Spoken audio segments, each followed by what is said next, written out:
Buenas tardes, disculpen la espera, disculpas a los presentes aquí, disculpas a los que nos están viendo en directo, que sé que son muchos, tanto a través de nuestro canal de YouTube, al que les invito a que se suscriban, por favor, y también pues, a las personas que nos están viendo a través de la cadena Campus. Hoy, dentro de nuestro proyecto Planeta ODS 2.0, 16 de noviembre, conmemoramos el Día Internacional de la Tolerancia. Como cada año, desde 1995, la ONU celebra el Día Internacional de la Tolerancia para conmemorar la Declaración de Principios sobre la Tolerancia. Las Naciones Unidas se han comprometido a fortalecer la tolerancia mediante el fomento de la comprensión mutua entre las culturas y los pueblos. Este imperativo está en la base de la Carta de las Naciones Unidas y de la Declaración Universal de los Derechos Humanos. Y es más importante que nunca en una era en la que el extremismo y el radicalismo violentos van en aumento. En el contexto de la Agenda 2030, porque de eso va el proyecto Planeta ODS, o mejor dicho, es pues, el espíritu que sostiene este proyecto, la tolerancia no solo es una condición indispensable para la convivencia pacífica en sociedad, sino que también es un motor para poder alcanzar los objetivos de desarrollo sostenible, puesto que contribuye a la construcción de sociedades más inclusivas, a lograr poner fin a la pobreza, al hambre, a la desigualdad de género, así como a cualquier tipo de exclusión. Pues la tolerancia, ni indulgencia ni indiferencia, respeto. A continuación, procedo a presentar al ponente de esta tarde, Pedro Agudo Novo, al que agradezco enormemente que nos acompañe para celebrar pues esta efeméride del Día Internacional de la Tolerancia. Pedro es graduado en Criminología por la Universidad Rey Juan Carlos, es licenciado en Ciencias Policiales por la Universidad de Salamanca, licenciado en Geografía e Historia por la Universidad de Santiago de Compostela, máster en Dirección, Planificación Estratégica de la Seguridad Pública, también a través de la Universidad Rey Juan Carlos, máster en Dirección de Recursos Humanos por el Gate Business School, máster en Liderazgo y Habilidades Directivas, también por el anterior, el Gate Business School, máster en Comunicación y Conflictos en situaciones de crisis por la Universidad Alfonso X el Sabio. Además, ha realizado el curso superior de especialista en Dirección y Gestión de la Seguridad Privada por la Universidad Francisco de Vitoria.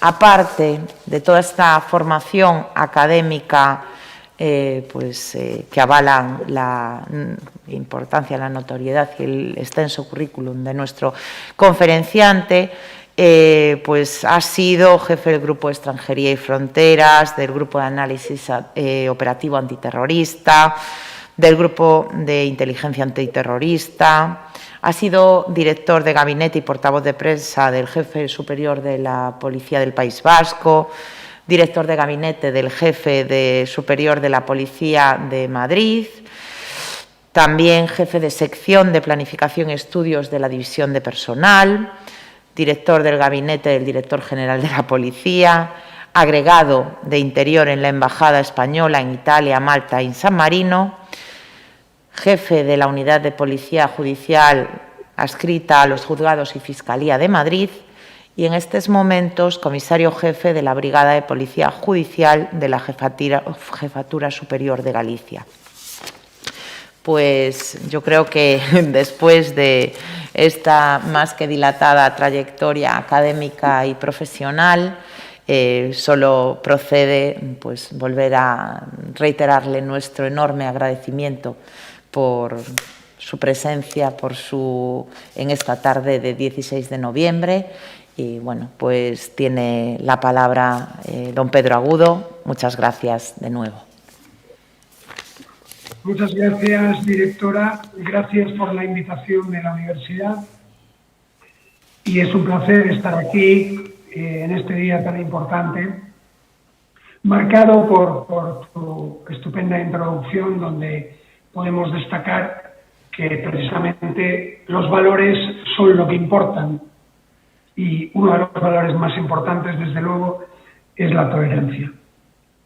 Hoy vamos a hablar de algo que está plenamente de moda, que es un tema de gran actualidad y que, si me permiten, vamos a enfocarlo desde un doble punto de vista.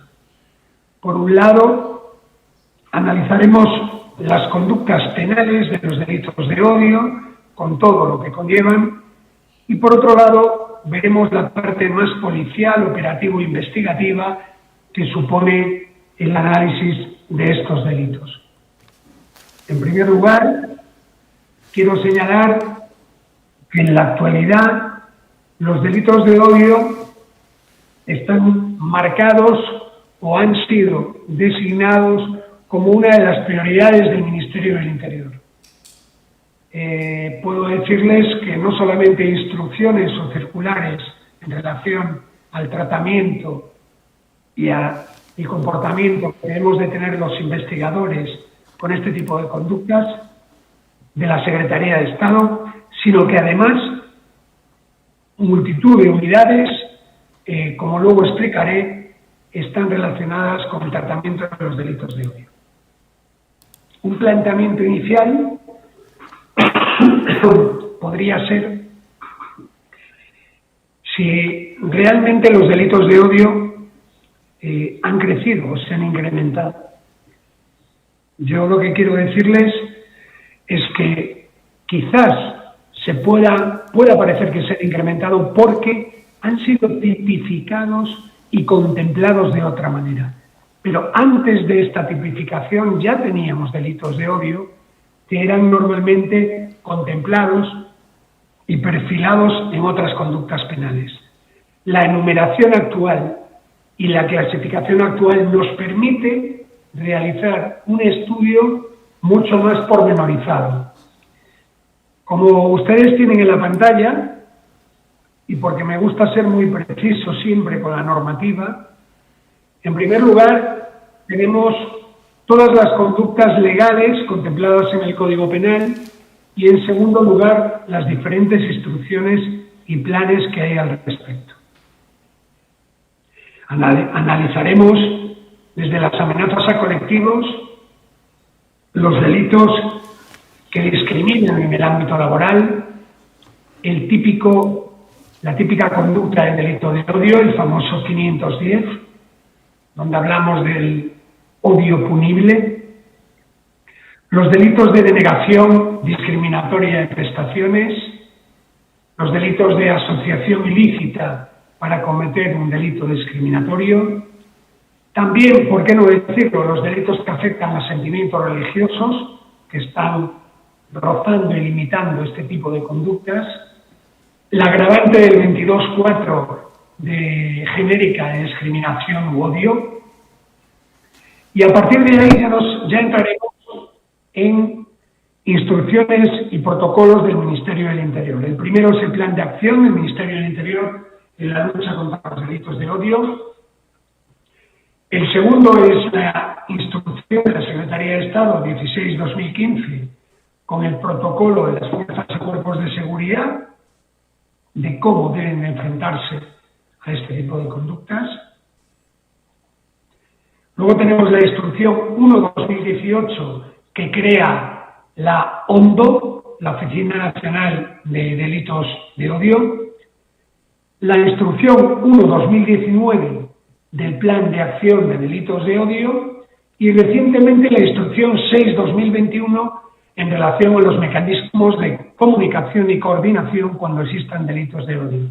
Como ven, la última, muy coincidente con mi investigación y la investigación del juzgado número 8 de La Coruña del denominado caso o asesinato de Samuel.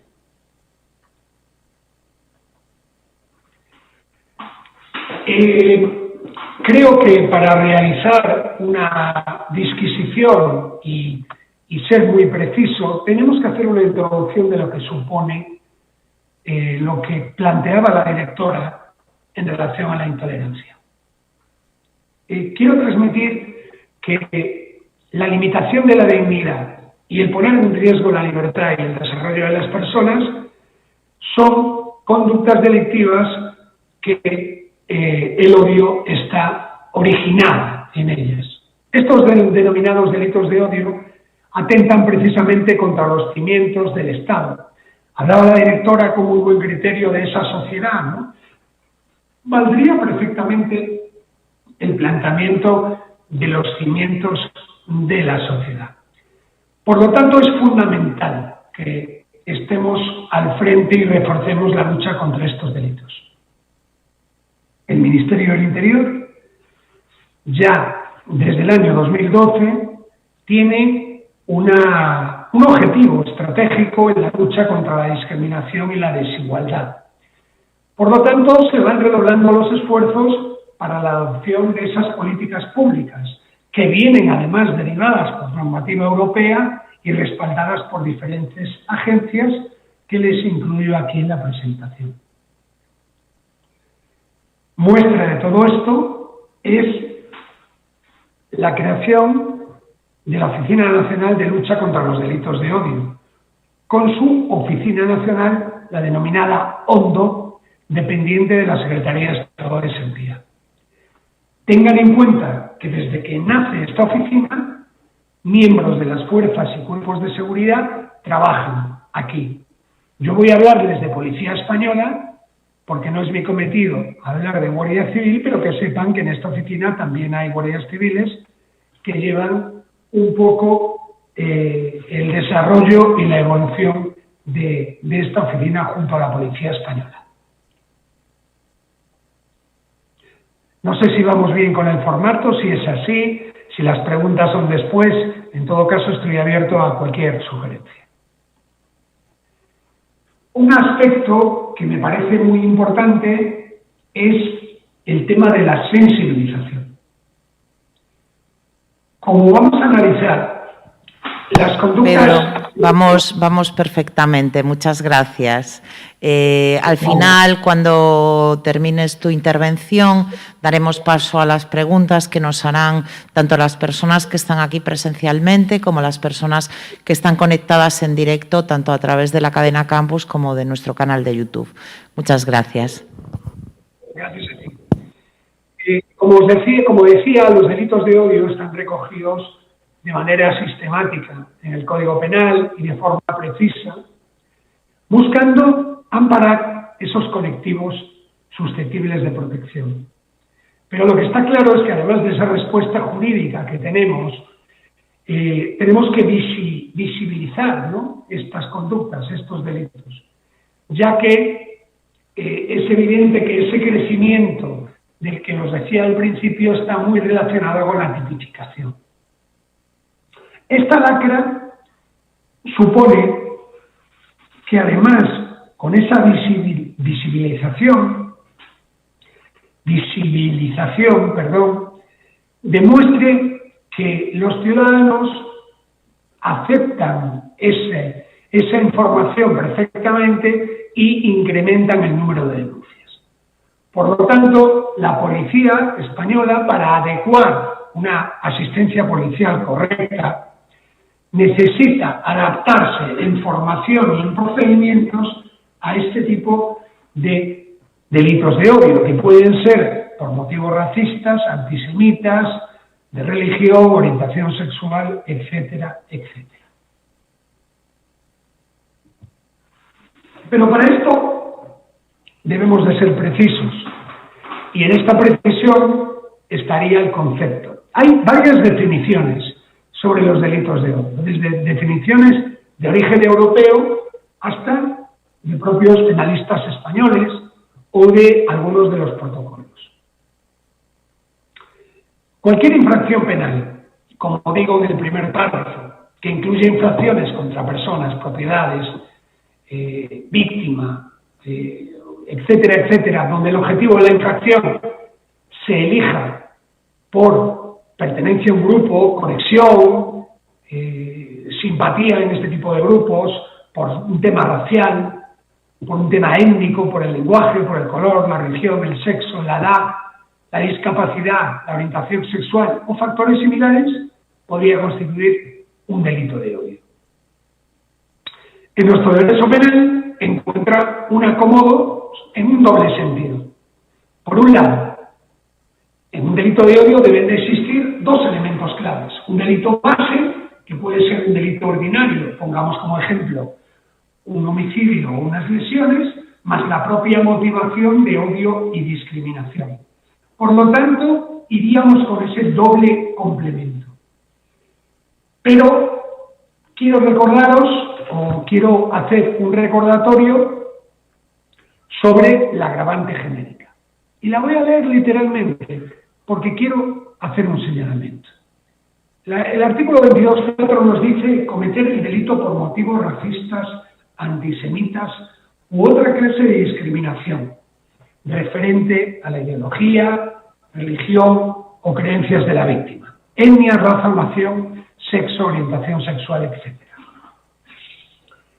Nos podemos preguntar, o os podéis preguntar, ¿por qué ya la agravante genérica de la 22.4 contiene la base de lo que va a ser el desarrollo posterior? Pues tengo que decir que esto proviene del denominado caso Lucrecia. Yo no sé si podéis recordar que hace unos años ya, una chica en Madrid, dominicana, que se llamaba Lucrecia, fue asesinada en una discoteca que se llamaba Four Roses, en la A6 de Madrid, por este tipo de conductas. Es decir, fue asesinada por ser dominicana y por ser una chica de color. A partir de aquí, el legislador se plantea una necesidad acuciante y apremiante, ya que la economía es la ciencia de la escasez, y había escasez en la tipificación y en contemplar este tipo de variables en el Código Penal. Surge la 22.4, que va llenando ese espacio, y ese espacio se ve mucho más perfeccionado a posteriori con la tipificación que ya conocéis. Para que se pueda apreciar la 22.4, basta con que el sujeto activo actúe impulsado por una motivación indeseable. Os he puesto un ejemplo. Por ejemplo, concurriría esta circunstancia si se lesiona a un periodista o político por defender a minorías raciales, a una persona transexual por su condición de género o a diferentes supuestos de discriminación. Lo que teníamos hasta ahora es la agravante. Con la reforma del Código ya entramos en conductas más específicas.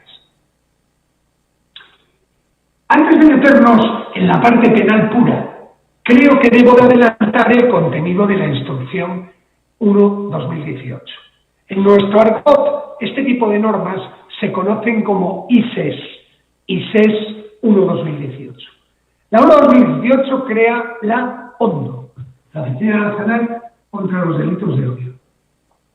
Y os podéis preguntar, ¿qué es la ONDO? Pues es un observatorio sobre delitos de odio. Es la oficina encargada de coordinar estas circunstancias. Intercambia información, difunde, realiza cursos de formación, es decir, incide en el tratamiento de la víctima y mejora esa actuación policial en la lucha contra este tipo de criminalidad. Actualmente la ONDO depende de la nueva Dirección General de Coordinación y Estudios y asesora a la misma, en este caso a la Secretaría de Estado, en todo lo relacionado con delitos de odio. Esta oficina mantiene un enlace directo, central y territorial con los representantes de cada organización policial. También deben tener enlaces con el tercer sector, denominado en este caso en relación a las víctimas de delitos de odio y de grupos vulnerables. Y por último, hay una conexión directa con organizaciones internacionales afines que se dedican a lo mismo, pero en Europa. Por lo tanto, este plan otorga un nuevo enfoque y un nuevo impulso a la actividad y a la respuesta de los cuerpos de seguridad del Estado. Lo que está claro es que el plan en sí tiene 4 ejes. Uno es la formación, otra es la prevención, que pueden realizar perfectamente unidades de seguridad ciudadana, incluidas las unidades de participación ciudadana, que son las que explican este tipo de cosas. El tercer pilar sería la atención a las víctimas y el cuarto, la respuesta ante estos delitos. Está claro que este plan de acción sienta las bases para continuar una sólida colaboración con los grupos de la sociedad civil. A partir de aquí se genera la ISES 16-2014 porque ya la Secretaría de Estado necesitaba un protocolo de actuación para la aparición de estos delitos de odio. Luego hablaremos de este protocolo, ya que al año siguiente se ve modificada, ya que vamos aprendiendo también de nuestros errores y de comportamientos nuevos para perfeccionar dicho protocolo.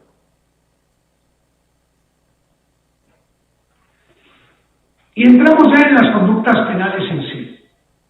En la conducta penal estrella, o como digo en algunas de mis clases cuando preparo a opositores aquí en Coruña, el artículo 510 es una de sus claves, el delito de odio. Y en el delito de odio, como veis, nos encontramos una pena de prisión muy interesante y una multa de 6 a 12 meses. Si se hubieran llevado este tipo de conductas que definimos antes a través de medios de comunicación social, internet o las TICs, las penas se impondrán en su mitad superior. Y aquí quiero llevaros a la reflexión que hablamos de motivos racistas, étnicos, ideológicos, religiosos, etc. Por lo tanto, la casuística es amplia y variada. ¿Cuáles son las conductas de esta estrella invitada al 510 o el tipo básico? Pues la primera, quienes públicamente fomenten, promuevan o inciten directamente o indirectamente al odio, con sus características de hostilidad, discriminación, violencia, etc. Ampliando a toda esa casuística que decíamos antes, motivos racistas, antisemitas, religiosos, sexuales o de género. Por lo tanto, como veis, es un apartado amplio. También incluimos quienes produzcan, elaboren, posean con la finalidad de distribuir o facilitar a terceras personas acceso, etcétera, etcétera. Bien, esta es otra de las conductas incluidas en el 510. También no se puede públicamente negar, trivializar o enaltecer los delitos de genocidio o lesa humanidad, porque estarían incluidos aquí. Luego hablaremos sobre esto con su colisión con el derecho a la información. Pero trivializar para demostrar en actividad probatoria es complicado, porque siempre se alega en defensa el animus iocandi, es decir, es lo que se conoce como el humor macabro. Cuando hablamos de humor macabro, muchos juristas hablan de impunidad.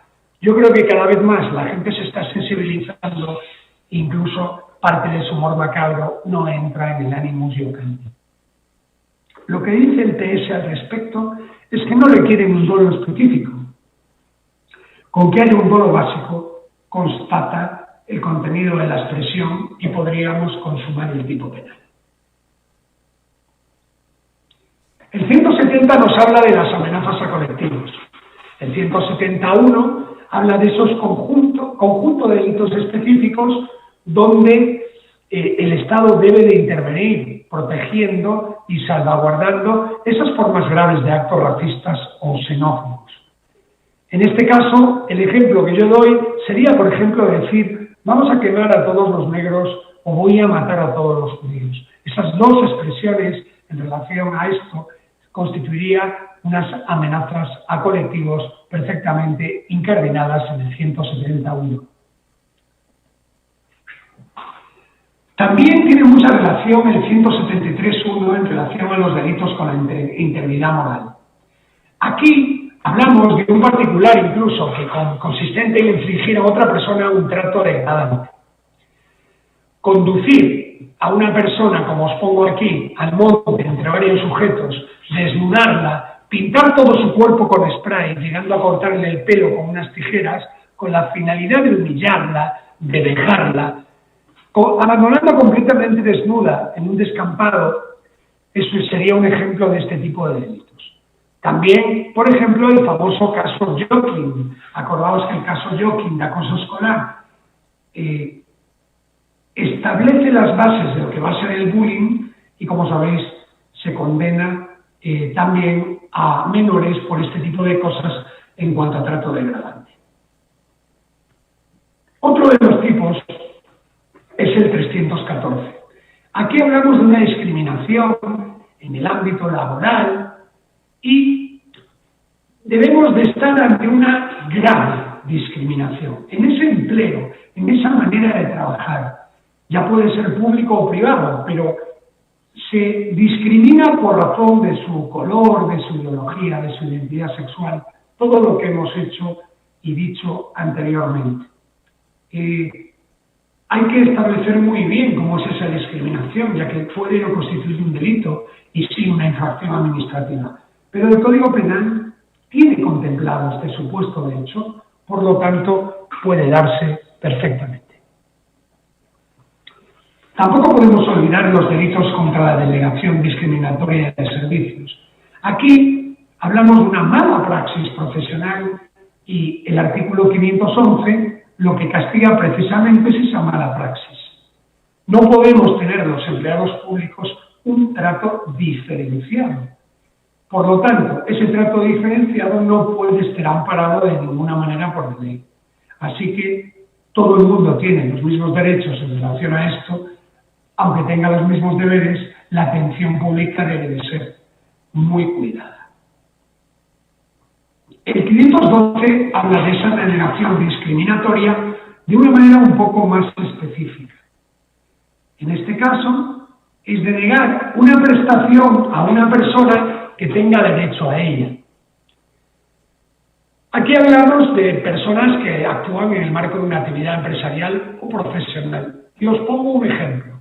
El ejemplo que tuve en mi carrera profesional de un vendedor de coches que se niega a vender un coche a una persona con estas frases que os cito literal del atestado. Yo no vendo a morenos como tú, ni a gitanos ni a moros. O también en el supuesto de una retirada de un carnet de un gimnasio a dos varones que se besan en la cara al saludarse como amigos, diciéndoles que no querían maricones en el gimnasio con esta denominación. Por lo tanto, todo eso es actividad probatoria para demostrar el 512. Tampoco podemos olvidar esa asociación ilícita para cometer un delito discriminatorio. Como todos sabéis, el 515 viene contemplada la asociación ilícita en sí, pero en el punto 4 habla de las que son punibles en consideración a que fomenten o promuevan el odio, la hostilidad o la discriminación.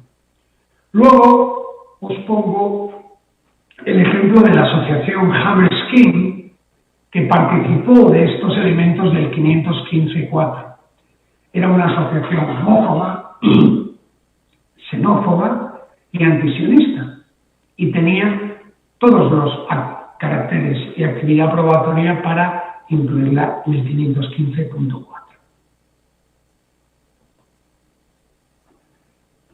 Tampoco podemos olvidar unos delitos que están ahí, aunque a veces pasamos junto a ellos de puntillas. Son los delitos que afectan a los sentimientos religiosos. Pues no podemos impedir a un miembro de una confesión religiosa practicar o asistir a actos propios de creencias que profesa. Y tampoco podemos interrumpir actos e impedirlos, perturbarlos, eso sí, gravemente, en confesiones religiosas que sean legales y aprobadas en el registro público del Ministerio de Interior. Esto os tiene que llevar a pensar que efectivamente pasamos a veces por encima de ellos, pero existe. Perdonad.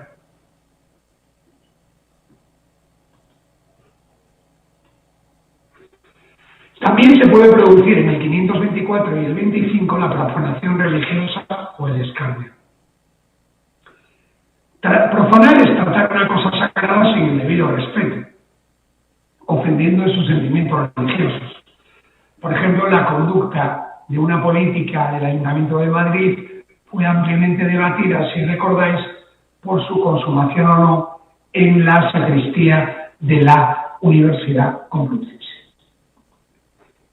Las estadísticas están ahí y os llamo la atención por esta que os he introducido, que aunque sea de 2016 y 2017, como veis, es muy ilustrativa.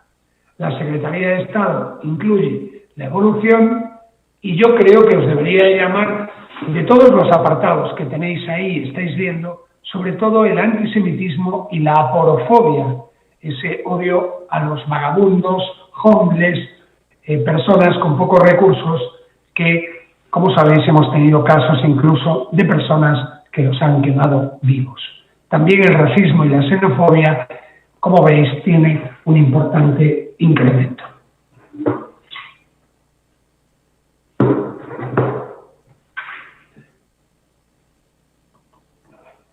En cuanto a las unidades policiales que tienen este tipo de elementos, voy a marcaros un poco cuáles son las que intervienen y cómo intervenimos en este tipo de conductas.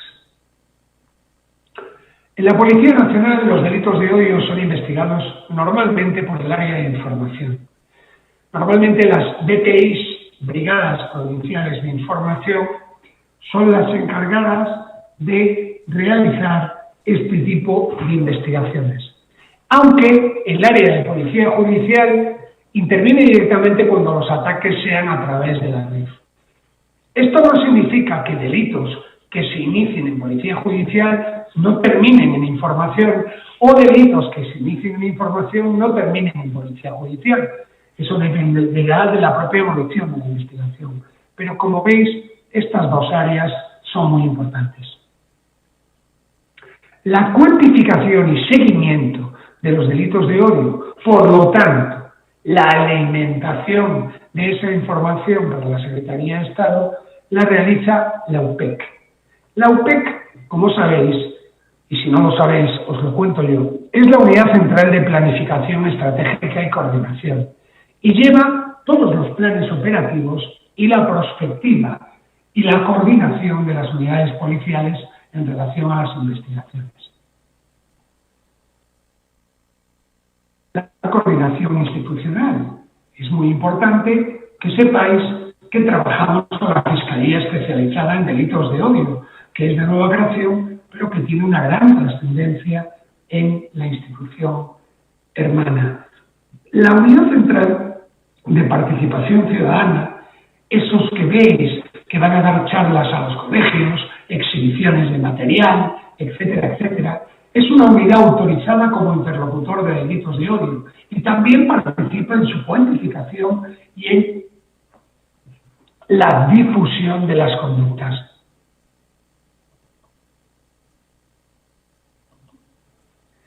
Pero, ¿cuáles son las mejores estructuras para prevenir los delitos de odio? Pues, en el momento en que constatemos que tenemos un delito de odio, los consejos que yo daría son los siguientes. Primero, denunciar ante Policía Nacional lo antes posible, portando evidentemente un documento que acredite los datos personales del denunciante. Hay que facilitar información detallada sobre los hechos sufridos, sobre lo que hemos visto, sobre lo que hemos vivido, sobre los autores, sobre dónde ha sido, sobre los testigos, lo más detallado posible. Para nosotros, para la investigación, es muy importante describir de forma literal las palabras y expresiones proferidas por el autor.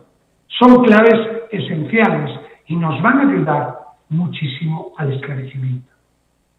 Obviamente, si el denunciante, si la persona que comunica el iter criminis considera que el incidente está motivado por su raza, color, religión, nacionalidad, orientación sexual, debe de decirlo y debe de exponerlo en la propia denuncia. También son muy importantes los detalles, datos sobre las marcas, los símbolos, anagramas, tatuajes, distintivos, vestimenta, todo lo que nos pueda ayudar a aclarar el suceso. Obviamente, como en los delitos de lesiones, si hemos sido objeto de una lesión, aunque sea leve, inmediatamente al médico solicitando un parte facultativo. También, si no comprendemos el idioma, podemos solicitar un intérprete para hacernos entender. También el lenguaje de signos para sordos. Nosotros, la Policía Española, dispone de una aplicación que se llama S-Visual, que incardinada en las ODACs, oficinas de denuncia, permiten que los sordos, sordomudos y mudos puedan relatar el atestado policial. Tiene un software de reconocimiento sorprendente y os llamaría mucho la atención.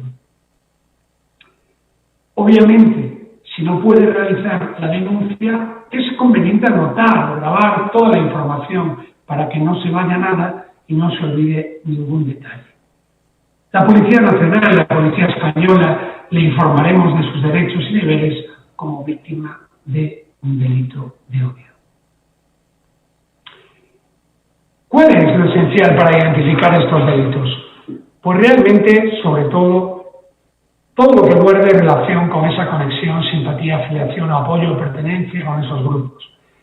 Edad, género, raza, origen nacional, ideología, lenguaje, color, religión, sexo, identidad sexual, enfermedad, discapacidad o circunstancias análogas o adyacentes son muy importantes para el señalamiento de los mismos. Obviamente, las TICs avanzan cada día más y es muy importante la difusión que supone Internet.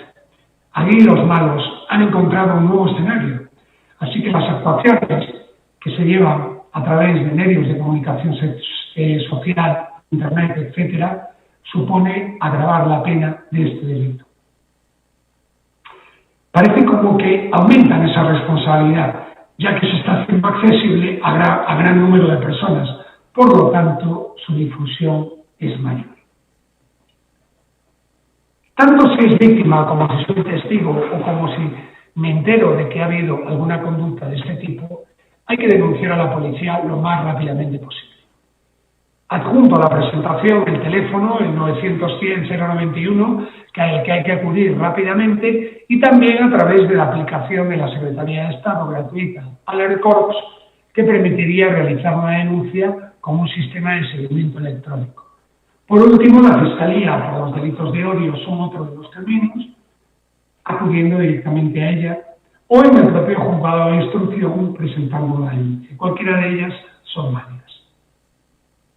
Dentro de la Oficina Nacional de Delitos de Odio tenemos ese correo electrónico que llevaría directamente a la oficina para que lo operativizara en el cuerpo correspondiente.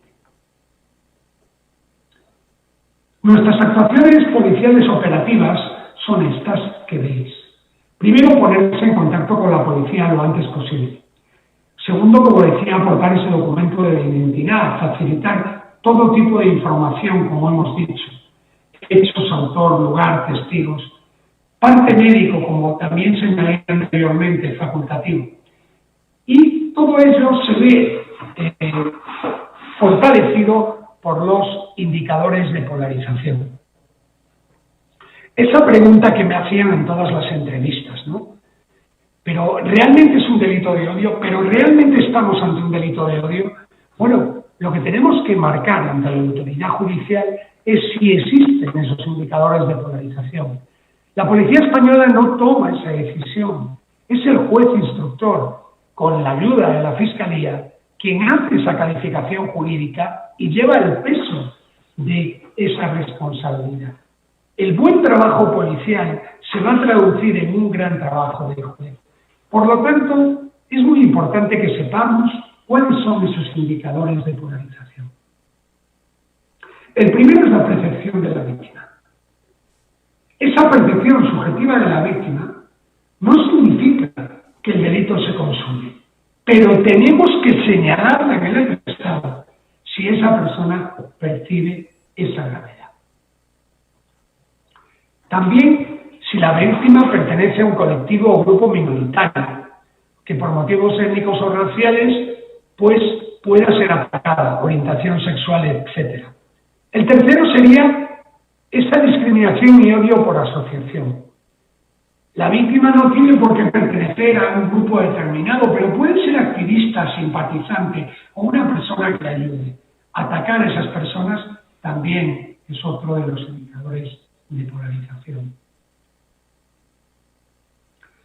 Por supuesto, las expresiones o comentarios racistas, xenófobos u homófobos, o cualquier otro comentario vejatorio contra una persona de este tipo o el colectivo. Todo esto también hay que señalarlo como indicador de polarización. Tatuajes nazis, por ejemplo, diablos comiéndose bebés, etcétera, etcétera. Vestuario de la estética del autor de los hechos. En muchos casos, estos elementos tienen una simbología relacionada con el odio y nos ayuda a acreditar todas estas circunstancias, aportando informes fotográficos que siempre van a ayudar al juez a complementar su labor. Sin olvidarnos de la propaganda, de los estandartes, de las banderas, de las pancartas, de ese carácter radical o extremista que podemos ver en algún sospechoso. También los antecedentes policiales. Si una persona tiene antecedentes por lo mismo, por ataques nazis, por seguimientos de la música rap, o este tipo de música de odio, o manifestaciones de carácter ultra contra colectivos minoritarios, pues ya tenemos unos indicadores de polarización que nos están ayudando mucho. Incidentes cerca de iglesias, mezquitas, cementerios, de grupos, sinagogas minoritarios en vecindad o de ONGs, también nos dice que puede ser un indicador de polarización. Sin olvidarnos de la violencia en el deporte, que aunque haya disminuido, permanecen algunos grupos. No podemos olvidar en Coruña la muerte de Jimmy, con cómo quedaron por internet los Riazor Blues con el Frente Atlético para pegarse, traduciéndose en la trágica muerte en la vida de una persona.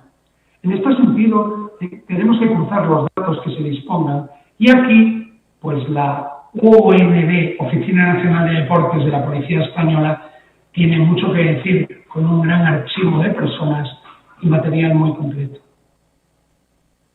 La relación del sospechoso con grupos o asociaciones, la animadversión, la hostilidad hacia colectivos de inmigrantes, judíos, homosexuales, etc., es otro de los indicadores de polarización. Uno que llama mucho la atención a mis alumnos, por ejemplo, cuando estamos realizando la preparación de la oposición, es la aparente gratuidad de los actos violentos, sin otro motivo manifiesto. Esto también es otro indicador de polarización muy importante, así como la enemistad histórica entre miembros del grupo de la víctima y el presunto culpable. También las fechas significativas. Acordaos, no es lo mismo atentar un día que otro, el día de la oración para musulmanes, el Sabbat para los judíos o el propio día del orgullo gay. Día, hora y lugar. Son fechas famosas, por ejemplo, el cumpleaños de Hitler. Toda fecha que conmemore pues, la muerte de un dictador, como el 20N, etcétera, etcétera. Todo este tipo de cosas pueden ser también indicadores de polarización.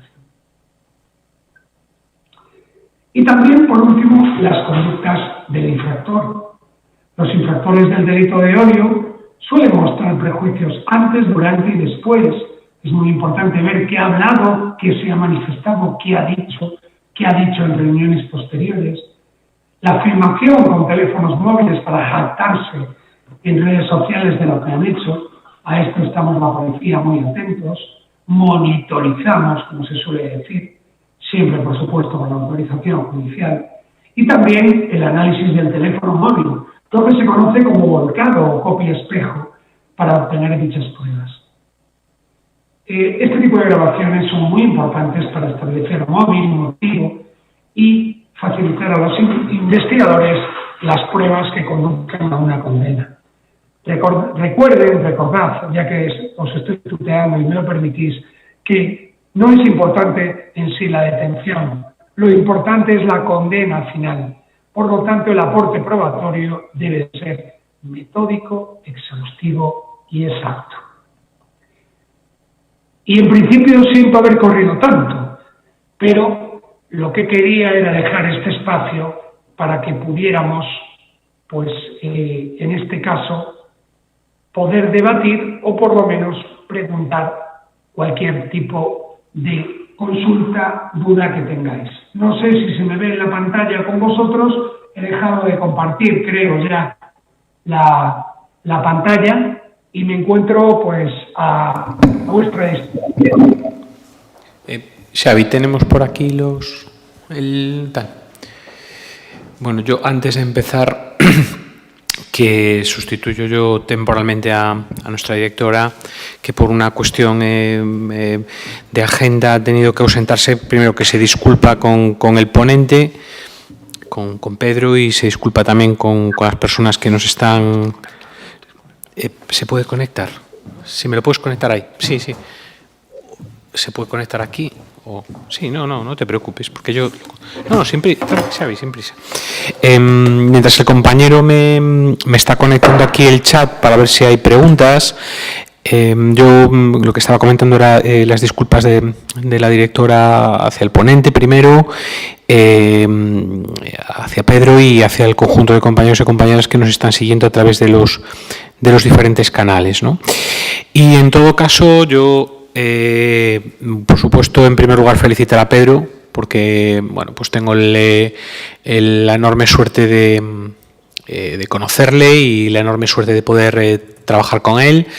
Y bueno, felicitarte por tu magnífica exposición, metódica, muy trabajada. En fin, poco más puedo decir salvo felicitarte y darte las gracias, porque además se ha producido una circunstancia, bueno, pues de una complejidad importante, y bueno, Pedro la ha solventado magníficamente porque quería estar. Y simplemente, bueno, pues agradecerte el magnífico trabajo realizado y agradecerte la magnífica exposición llevada a cabo. Y ahora pues a esperar a ver si surge alguna pregunta. ¿En el público alguna pregunta? En el público no. Y a ver si aquí en el chat podemos hacerlo. Un segundito.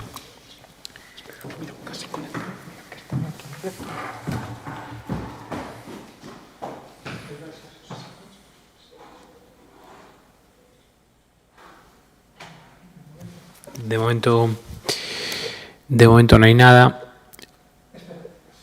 Sí. Hay una primera cuestión.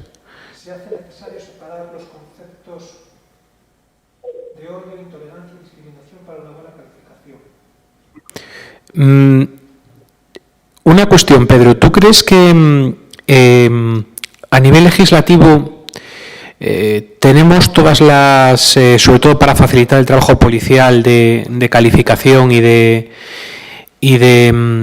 investigación, ¿crees que ahora mismo tenemos el círculo cerrado en cuanto a la tipificación en el Código Penal?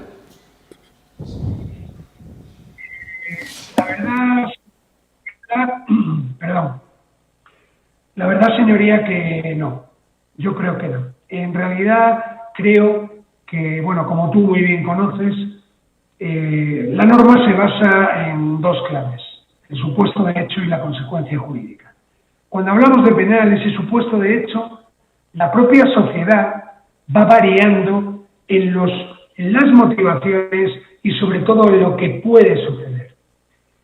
Por lo tanto, creo que estamos en un camino de complementar estas conductas. Creo que el Código Penal, que el legislador ha sido muy preciso y que ahora tenemos la mayoría, pero estoy convencido que la propia evolución y que una experiencia mayor, no solo en la investigación, sino en el tratamiento penal de las conductas, nos puede conducir a enriquecer un poco más el trabajo del legislador.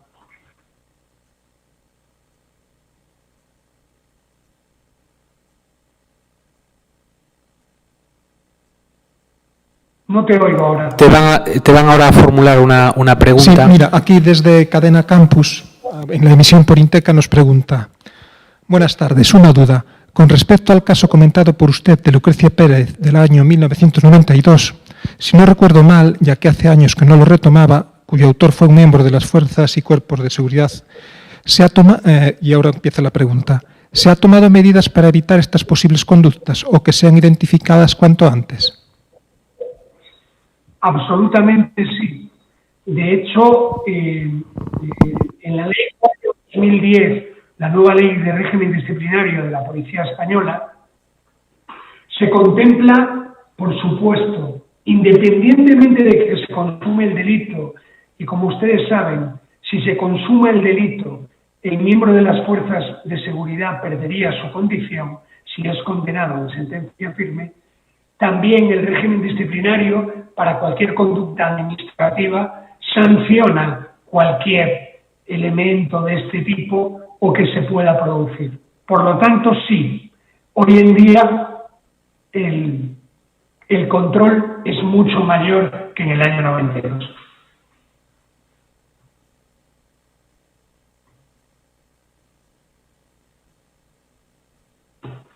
No te oigo, señor. Te va ahora a preguntar un compañero, Pedro. Muy buenas, Pedro. Quería que abundara un poquito en la relación entre los indicadores de polarización y el artículo 510, a fin de facilitar a la autoridad judicial la calificación de delictiva. Muchas gracias. Bien, en este caso quisiera destacar que la propia investigación, como usted sabe, está viva y que suele ser clave en las primeras 48 horas, la búsqueda de esos indicadores de polarización son claves y tienen que estar incluidos en el atestado. Todos sabemos que cuando un atestado es muy completo, ante el volumen de trabajo judicial, el juez tiende a ir primero a la diligencia de revisión, porque en muchas ocasiones quiere saber perfectamente cuáles son las conclusiones. Pero esto no es óbice para que, como en el último atestado que hemos hecho, incluir esos indicadores de polarización con actividad probatoria, con material incluso audiovisual. A mí me parece una de las claves esenciales, relacionar las conductas del 510 con estos indicadores de polarización. Sí quiero decirle una cosa, no en todos los casos aparecen todos los indicadores. A mucha gente le llama la atención el primero, la propia percepción de la víctima. Todo esto tiene que ser muy bien analizado por parte de los investigadores. Aparte también de que un indicador de polarización puede verse exacerbado o manifestado más claramente dependiendo de la propia tranquilidad de la víctima y de cómo relata los hechos. Así que, bueno, es lo que puedo aportarle. No está el camino todo recorrido, pero sí hemos puesto ya, yo creo, las primeras bases. ¿Más cuestiones por ahí? ¿Alguna cuestión más por ahí? ¿Por ahí? ¿Nada? Sí, un segundo. Sí, hay aquí otra cuestión. Es un poco larga, voy a ver si la voy leyendo. En primer lugar, felicitar al ponente por su exposición. Las ISES son instruciones internas del Ministerio del Interior, que generalmente vienen tras un caso de los llamados mediáticos y que, dependiendo quién esté en el poder, serán más contundentes o menos, pero a fin de cuentas estas instrucciones no condicionan a jueces y magistrados. Por otro lado, el tratamiento en el CP es bastante genérico y dependiendo ante quién se declare, se apreciará delito o no, pues se suele argumentar a la opinión o información. No sé si hace pregunta, no hay ninguna interrogación. No, bueno,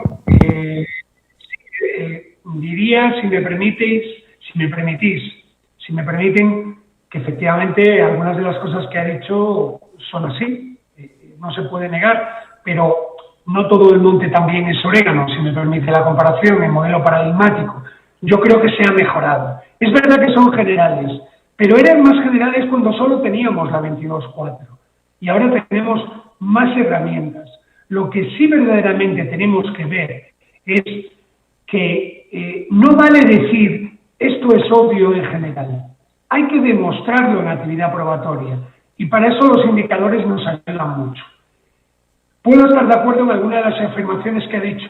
No todas las ISES son de carácter político cuando hay un caso mediático, aunque sí puedo estar de acuerdo que cuando ha habido un caso mediático ha salido alguna ISES.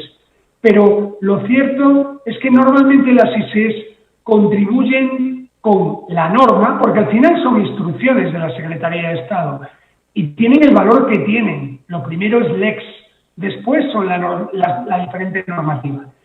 Contribuyen un poco a darnos un complemento para realizar nuestro trabajo mejor. Es mi opinión, con todo el respeto. ¿Alguna cuestión más por ahí? ¿No? ¿Por aquí? Bueno, pues vamos entonces, si no hay más cuestiones, ya simplemente a clausurar y a reiterar nuevamente la indiscutible brillantez de nuestro ponente y, bueno, reiterar las felicitaciones por la magnífica exposición. Y bueno, agradecerte el esfuerzo, que sé que estás muy liado, y el que hayas estado aquí con nosotros. Y bueno, lo que te esperamos es en persona, físicamente. Desde luego que vengo y además, bueno, es la ciudad donde yo nací, así que no va a haber ningún problema. Bueno, pues te esperamos en vivo y en directo, como en el programa de televisión, en próximas ediciones, muy pronto. Y bueno, muchísimas gracias a todos los compañeros que nos han visto y compañeras por su paciencia, por su espera, y bueno, esperamos que os haya encantado la actividad. Y bueno, a mí por lo menos me ha encantado y yo creo que hay un sentimiento generalizado de... ¿Sí? Un segundo, que aparece ahí algo ahí. Perdón, sí. Están apareciendo ahora unos últimos mensajes en YouTube, te los voy a comentar, ¿vale? Indican: ¿qué opinión tiene de las denuncias falsas en relación a los delitos de odio? ¿Que a veces es un aprovechamiento de la propia víctima denunciante? Hombre, efectivamente, mi opinión es muy negativa, pero como todas las denuncias falsas en cualquier tipo de indicador, las hay en VG, las hay en VD, las hay en odio, evidentemente sí. Mi opinión es negativa, pero tampoco tenemos tantas denuncias falsas en el tema de odio. Y quisiera decirle que lo que pasó en Malasaña afortunadamente es una excepción. La cuantificación de este tipo de conductas, pues me lleva a decir que no es muy común y afortunadamente no se da.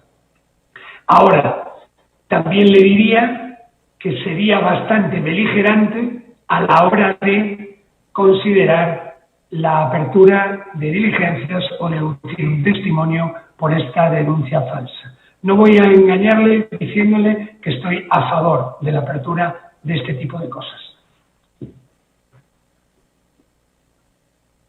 Sí, mira, han aparecido ahora otras dos preguntas más, te paso a comentártelas. Una indica: ¿qué pasa con el discurso de odio empleado por ciertos miembros de partidos políticos? ¿Cómo se trata este asunto? ¿Se puede condenar? Desde luego lo que hay que analizar es esos discursos de manera exhaustiva y ver, evidentemente, que tenemos una denuncia. Como usted sabe, me dirijo a la persona que ha preguntado, hemos tenido un caso muy mediático con el tema de los carteles en el metro de Madrid, con el tema de los menas. Cuando se formuló la denuncia, que es el camino o la querella, si alguien quiere ir más allá, la Fiscalía tuvo que investigar y tuvo que pronunciarse. Y obviamente la Fiscalía también se apoya en nosotros para realizar este tipo de informes. Y sin embargo, en el caso que cito, la Fiscalía consideró que aquello que ponía de los menas no era un delito de odio. En fin, yo creo que hay que investigar cada caso en concreto. Si desde luego hay un discurso de un político que promueve el odio, obviamente el iter criminis va a marcarse y recibirá el mismo castigo que cualquier persona o cualquier ciudadano normal que lo haga. Es mi opinión. Y acaba de aparecer otra pregunta más también. Buenas tardes. Me gustaría preguntar sobre la posible razón de edad, ya que ha hecho referencia a la posibilidad de tener en cuenta como motivo que razona la conducta por ser característica común del grupo, pero sin embargo no se encuentra previsto ni dentro del tipo básico del artículo 510 del Código Penal, ni como agravante genérica artículo 22.4 CP. ¿Cómo cree que podría resolverse una cuestión en tal caso? Quiero decir, si se tiene en cuenta cuando se puede presentar junto con otro tipo de motivaciones como género, edad, enfermedad, edad, raza, edad. He entendido edad en la primera parte de la exposición. He entendido el tema de la edad. ¿Es así? Te la leo desde el principio. Dice, buenas tardes. Me gustaría preguntar sobre la posible razón de edad, entre comillas, edad, ya que ha hecho referencia... Ya he entendido. Sí, sobre todo por varias situaciones. Cuando hablamos de grupos de menores, pandillas, grupos organizados, tenemos unas características especiales de edad. La edad, además, no solamente aparece como indicador, sino también ya aparece en el Código Penal en diferentes artículos, ya sea como eximente, atenuante, etcétera, etcétera. Pero la edad es importante también, porque voy a decirle una cosa. En derecho nórdico se habla de lo que es conocido como juicio de discernimiento. En derecho nórdico no es lo mismo cuando delinque un chico de 15 años que cuando delinque uno de 17 por ese juicio de discernimiento. Jurisprudencialmente también nosotros tenemos en cuenta esa situación.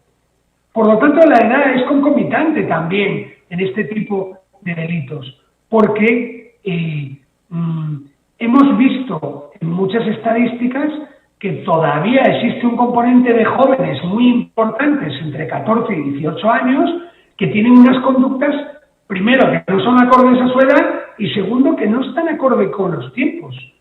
Esto se puede traducir en conductas posteriores que pueden desembocar en un 510. Por lo tanto, sí me refiero a la edad como un indicador y sí me refiero a la edad como un criterio en ocasiones que debe de observar el juez y que la policía debe de argumentar muy bien. Y acaba de aparecer otra pregunta más. A ver, buenas tardes. ¿Qué opina respecto del tratamiento que se da en España a la exaltación del fascismo como delito de odio en comparación con otros países europeos como Francia o Alemania? Bueno, es una pregunta interesante y delicada. Yo quiero establecer un modelo paradigmático que el propio participante con la pregunta realiza. La pregunta que yo me haría es, ¿cuál es el Estado más garantista de Europa? Probablemente el Estado más garantista de Europa sea España, en cuanto a la garantía de los derechos. Eso es muy bueno. Pero ese Estado garantista propone circunstancias que pueden diferir con códigos penales que están muy cerca del nuestro. Le pongo un ejemplo. En el Código Penal maltés es pena, está contemplado en el Código Penal orinarse en una vía pública todavía. Sin embargo, ese modelo paradigmático no puede pasarse a otros países de Europa. ¿Qué quiero decir con ello? El tratamiento que se haga sobre el Duce, sobre Benito Mussolini en Italia, no tiene que ser idéntico al tratamiento que se haga con Francisco Franco Bamonde en España. ¿Por qué? Porque la identidad penal y la identidad sobre la propia idiosincrasia de las conductas realizadas no es idéntica, aunque pueda haber un modelo paradigmático. Cada país ha ceñido su estructura penal a un poco todo lo que ha vivido.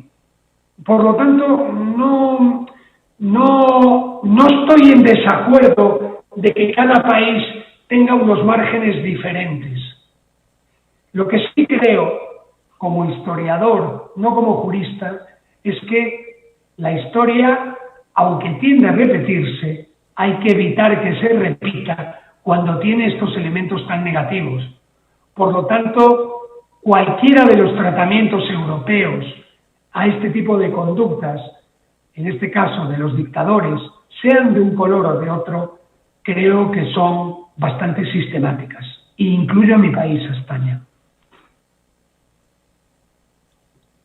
Muy bien. Pues ahora sí que clausuramos y nuevamente felicitarte por esa dialéctica y esa capacidad indiscutible de comunicación. Muchísimas gracias, Pedro. Gracias a ti, Adriano, y gracias a la AUDES por invitarme. Muy bien. Pues clausuramos entonces. Y recibe nuestro aplauso virtual, claro. Claro, muchas gracias.